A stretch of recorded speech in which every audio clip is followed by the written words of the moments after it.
Tortura. Você sabe o que isso significa? A tortura é um crime de múltiplas dimensões. Do ponto de vista da vítima, a tortura deixa marcas, trazendo graves consequências físicas e psicológicas. A tortura impõe uma relação de poder. Isso ocorre quando um agente da segurança pública ou outra pessoa se utiliza das relações de poder, institucionais ou não, para violar alguém, causando dor e sofrimento à vítima.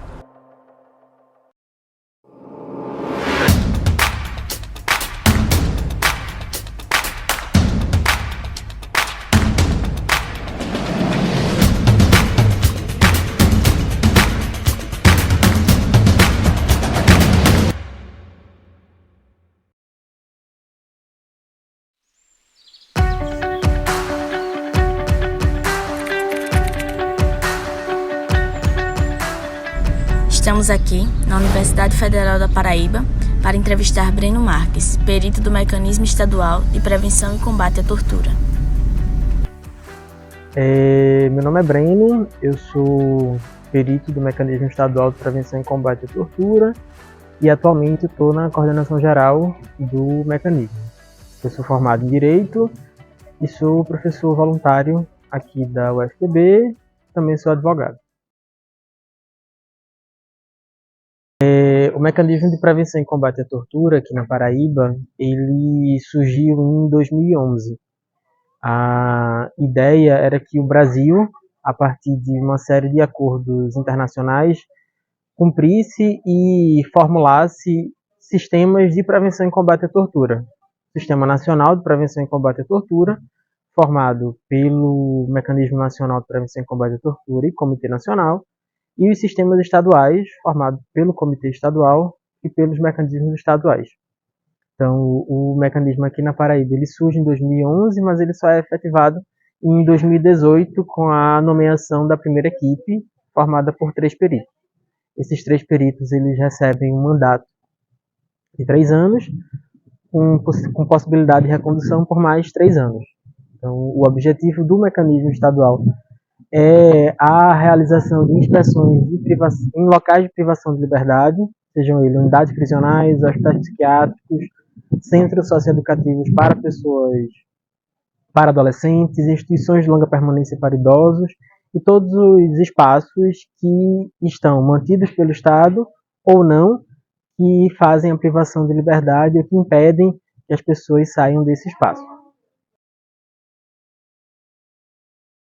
A tortura no Brasil, ela é tipificada em algumas leis. A Lei 9455, também é descrita na Lei Estadual de Prevenção e Combate à Tortura.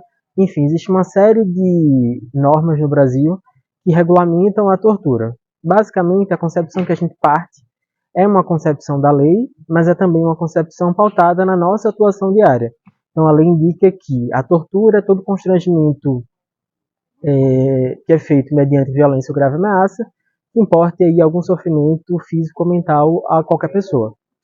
Então, o que a gente entende hoje na lógica da nossa atuação é que a tortura nas unidades de privação de liberdade está ligado diretamente à forma como a punição é produzida nesses espaços. Sobretudo quando a gente fala de uma série de direitos que deixam de ser garantidos a partir do momento que o sujeito ele ingressa nas unidades de privação de liberdade. Então a gente está falando de ações de Estado que efetivamente contribuem para que esses direitos sejam violados. Então a gente está falando de um acesso à alimentação, a gente está falando de pouco acesso à alimentação, a falta de acesso a saneamento básico, a convivência familiar e uma série de outros direitos que envolvem as pessoas privadas de liberdade. Todas essas ações de Estado que produzem efetivamente a violação de direitos humanos, a gente compreende como espaços de tortura porque são pensados de forma direcional às pessoas privadas de liberdade. Sobretudo pensando que essas pessoas são, em sua maioria, pessoas pretas, pessoas pobres, advindas de comunidades periféricas que não tiveram, né, acesso a uma série de direitos, e o primeiro contato que elas têm com o Estado é o contato da violência, é o contato da privação de liberdade, é o contato com essa retirada de direitos básicos que esses sujeitos são comumente expostos. Durante as inspeções, nós avaliamos uma série de questões desde a entrada da unidade. Seja uma unidade prisional, seja um centro socioeducativo para adolescentes, seja uma comunidade terapêutica, enfim. A ideia principal é que a gente analise ponto a ponto das questões relacionadas ao desenvolvimento do ser humano como um todo.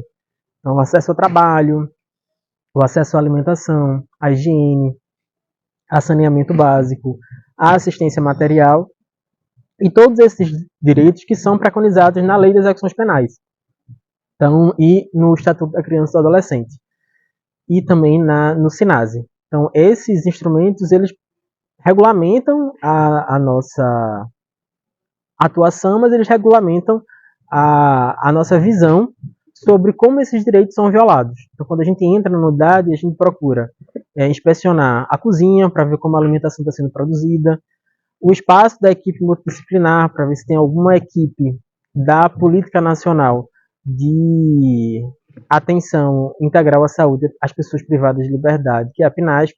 Então, a gente vê a atuação do psicólogo, a atuação da assistente social, a atuação do médico, do enfermeiro, do técnico de enfermagem, se a atuação daquela equipe ela é compatível com o número de pessoas que estão privadas de liberdade naquela unidade. Então, esses direitos maiores, esses direitos que a gente, esses direitos sociais, digamos assim, alimentação, saúde, saneamento básico, assistência material, eles são vistos in loco. Então, primeiro a gente vai nas unidades e analisa a condição estrutural de produção e viabilização desses direitos, num primeiro momento. No segundo momento, a gente vai nos pavilhões, nas celas, nos quartos, enfim, nos lugares em que as pessoas estão, e a gente passa a ouvir essas pessoas e entender como elas acessam esses direitos e como esses direitos, de fato, chegam a elas de alguma forma. E a partir disso, a gente vai triangulando as informações que a gente vê na estrutura das unidades, sejam elas prisionais, sejam elas unidades socioeducativas, como as narrativas das pessoas. Então, a gente vai aí triangulando essas informações para, a partir disso, avaliar se, de fato, as condições que essas pessoas estão inseridas, elas violam ou não seus direitos. E, via de regra, a gente encontra violações sistemáticas no sistema prisional, e não só na Paraíba, mas como no Brasil inteiro. Bom, o primeiro momento em que a gente analisa essas violações de direitos são as violações estruturais. Então, é muito notável que num espaço em que encontra-se extremamente superlotado, com 200, 300, 400% da sua capacidade nominal, é comum que a gente encontre uma série de violações estruturais, como as que eu já falei anteriormente: alimentação, saúde, saneamento básico.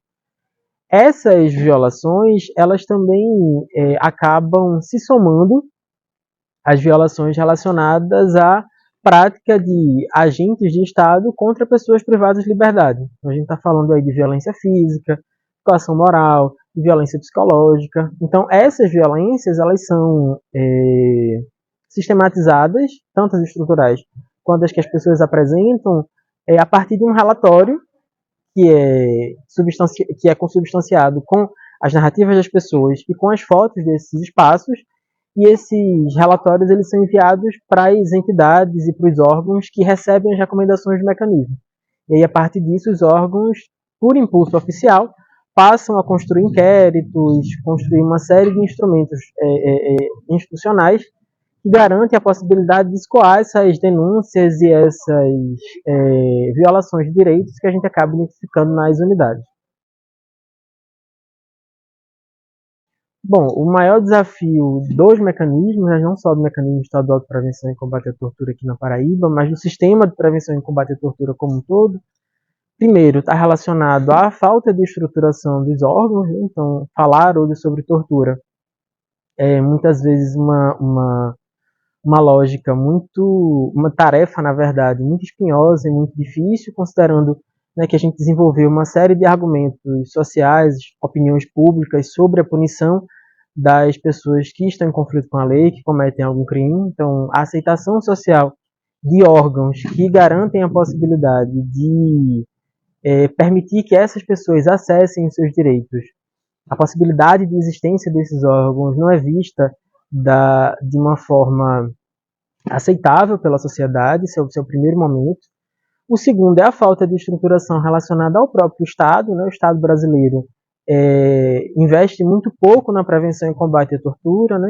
Basicamente, criou as organizações, criaram os órgãos, mas a estruturação efetiva, plano de carreira, salários, etc., esse momento o Estado brasileiro ainda não construiu.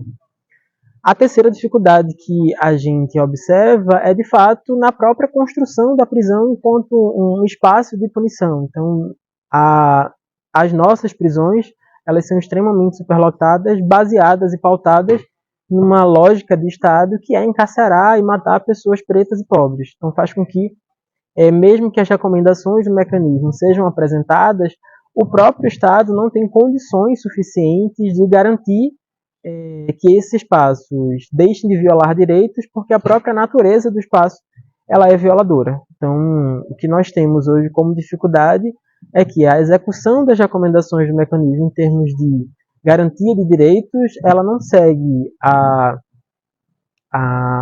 execução do Estado, porque o próprio Estado escolheu, né, aceitou, escolheu, produziu uma instituição que é impossível de gerir dentro da lógica atual em que ele desenvolveu e construiu essas instituições.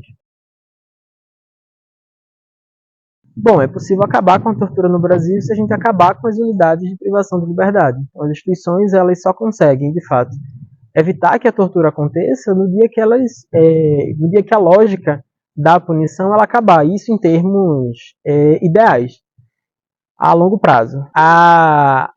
A ideia, de fato, de acabar com a tortura, de fato, é pensar outras possibilidades que não estejam vinculadas diretamente à prisão. Então a gente precisa pensar numa política de drogas, a gente precisa pensar numa política de segurança pública, a gente precisa pensar nas garantias e direitos constitucionais que envolvam as pessoas em conflito com a lei. Então existe uma série de outras questões que devem ser pensadas antes da punição para, de fato, construir algumas possibilidades institucionais em que o Estado garanta às pessoas minimamente que elas não sejam torturadas em espaços de privação de liberdade. Se você quiser fazer alguma denúncia de tortura ou qualquer outra violência, Disque 100, de qualquer lugar do Brasil, a qualquer hora. A prevenção e o combate à tortura são fundamentais para a dignidade humana.